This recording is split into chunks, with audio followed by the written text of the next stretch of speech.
Bismillahirrahmanirrahim. Ya akan menyimpulkan tentang kemunculan manajemen dakwah. Perubahan peradaban manusia yang semakin maju dan butuhnya pengembangan kualitas yang dimiliki manusia, khususnya di bagian dakwah, agar SDM yang dibutuhkan dapat sesuai kebutuhan. Dalam berdakwah, itu harus mengikuti zaman atau tren. Kita boleh mengikuti arus zaman, tetapi jangan sampai kita tenggelam di dalamnya. Dasar-dasar manajemen pelatihan dakwah. Yang pertama yaitu pelatihan dakwah atau perencanaan dakwah. Yang kedua pelaksanaan. Yang ketiga evaluasi. Pengertian manajemen dakwah: sebuah proses perencanaan, pengorganisasian, dan pelaksanaan pengendalian serta evaluasi dalam pelaksanaan program peningkatan pengembangan keterampilan manajemen pelatihan dakwah. Dimensi dakwah ada 4. Yang pertama tabligh, kedua irsyad, ketiga tadbir, dan yang keempat tadwir. Selanjutnya tentang perencanaan pelatihan dakwah. Menurut Terry dalam bukunya adalah perencanaan adalah memilih dan menghubungkan fakta dan pembuat serta menggunakan asumsi mengenai masa datang dengan jalan menggambarkan dan merumuskan kegiatan-kegiatan yang diperlukan untuk mencapai hasil yang diinginkan. Menurut Laws Allen adalah penentuan tindakan-tindakan untuk mencapai hasil yang diinginkan. Jadi, dapat disimpulkan bahwa perencanaan merupakan suatu proses yang berkesinambungan di dalam menentukan dan memperhitungkan pada yang akan dijalankan dalam mencapai suatu sasaran atau objektivitas tertentu. Adapun prinsip-prinsip perencanaan, yang pertama, suatu bisa dikatakan efisiensi apabila perencanaan itu sudah mencapai tujuan. Yang kedua, prinsip tata hubungan perencanaan. Yang ketiga, tujuan penting yang harus diperhatikan itu ada beberapa. Yang pertama, mengurangi atau mengimbangi ketidakpastian pada pembahanan waktu yang akan datang. Memusatkan perhatian kepada sasaran, mendapatkan atau menjamin proses pencapaian, memudahkan akan sesuatu pengawasan. Ada pula kegiatan perencanaan pelatihan dakwah. Yang pertama, studi penjajakan kebutuhan pelatihan dakwah. Yang kedua, merumuskan tujuan pelatihan dakwah. Terus selanjutnya yang ketiga yaitu merumuskan sasaran pelatihan dakwah. Yang keempat, penentuan materi pelatihan dakwah. Yang kelima, penyesuaian peserta. Yang keenam, menentukan waktu pelatihan dakwah. Dan yang terakhir, merancang proposal pelatihan dakwah. Adapun tujuan perencanaan dakwah yaitu suatu proses rencana untuk menyusun suatu kegiatan pelatihan dakwah. Selanjutnya yaitu tentang bab pengorganisasian pelatihan dakwah. Pengertian pengorganisasian adalah seluruh proses pengelompokan orang-orang, alat-alat, tugas-tugas, tanggung jawab, dan wewenang sedemikian rupa sehingga terciptanya organisasi yang dapat digerakkan sebagai suatu kesatuan dalam rangka tujuan yang telah ditentukan. Ada 2 poin yang harus diperhatikan dalam pengorganisasian, yaitu pertama, struktur organisasi, dan yang kedua, aspek perilaku.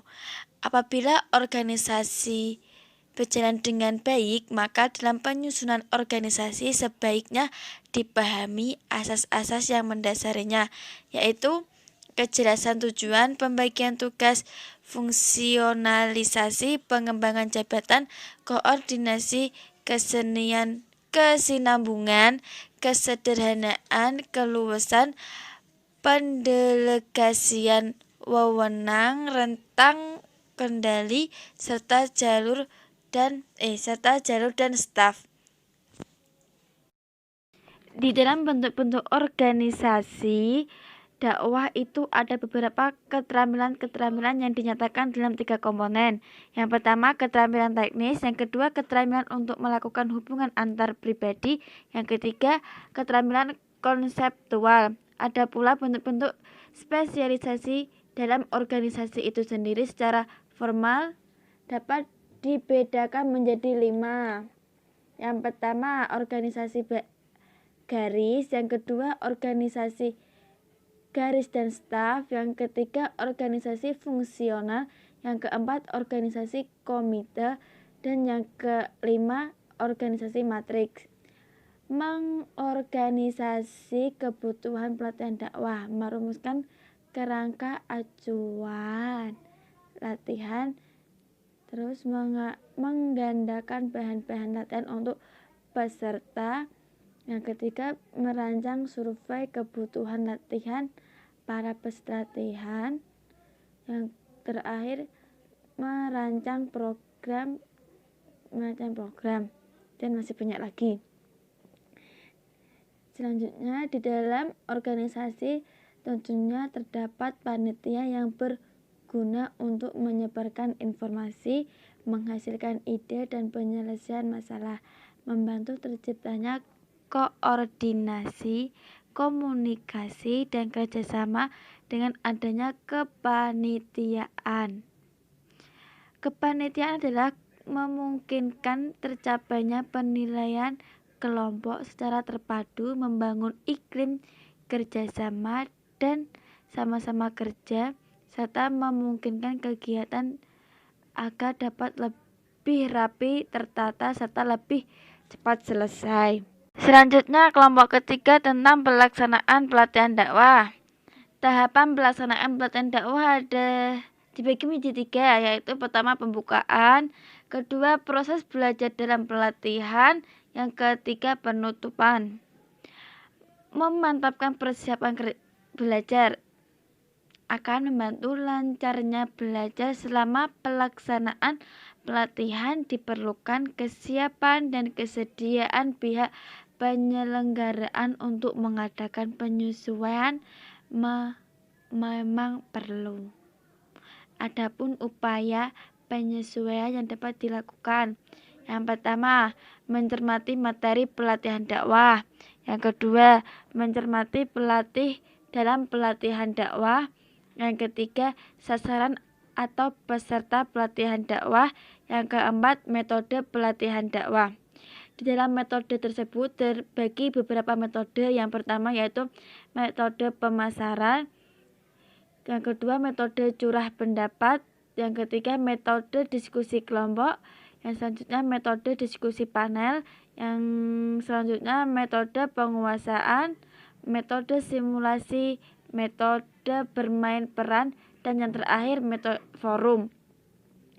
Selanjutnya yaitu media pelatihan dakwah terbagi menjadi 4, yaitu yang pertama karakteristik media, yang kedua pembagian media, yang ketiga pemilihan media, dan yang terakhir penggunaan media. Selanjutnya yaitu evaluasi pelatihan dakwah. Evaluasi adalah proses penilaian atau evaluasi dakwah, merupakan bagian dari rangkaian kegiatan dakwah setelah perencanaan atau pra-pelatihan dakwah dan pelaksanaan atau proses pelatihan dakwah, maka tibalah evaluasi atau pasca pelatihan dakwah. Tujuan evaluasi pelatihan dakwah selanjutnya yaitu mendapatkan dan menganalisis informasi. Menganalisis informasi untuk mengetahui pencapaian tujuan jangka pendek dan jangka panjang pelatihan dakwah. Yang kedua, menemukan bagian-bagian pelatihan dakwah mana yang berhasil mencapai tujuan, serta bagian-bagian mana yang kurang berhasil, sehingga dapat dibuat langkah-langkah perbaikan di masa yang akan datang. Untuk mengetahui pengaruh program pelatihan terhadap efisiensi dan efektivitas pelaksanaan tugas di lapangan, dan untuk mengetahui tingkat perubahan sikap serta tingkah laku terhadap peserta latihan. Selanjutnya yaitu manfaat evaluasi pelatihan dakwah. Yang pertama yaitu memperoleh informasi tentang hasil pelaksanaan program pelatihan. Yang kedua, untuk mengetahui relevansi program pelatihan dakwah dengan kebutuhan di lapangan. Yang ketiga, untuk menambah reputasi dan pengaruh bagi penyelenggaraan pelatihan dakwah. Dan yang keempat yaitu untuk mengetahui apakah kegiatan pelatihan dakwah perlu dilanjutkan atau dihentikan. Selanjutnya itu prinsip dasar evaluasi. Yang pertama, mengasah pengalaman. Kedua, keharusan mencermati setiap perkembangan baru yang dibawa oleh daim. Lebih memperhatikan penggunaan sarana penyampaian yang baik bagi dakwah, khususnya melalui media informasi. Cukup sekian dari saya. Apabila kurang tepat, mohon maaf. Wassalamualaikum warahmatullahi wabarakatuh.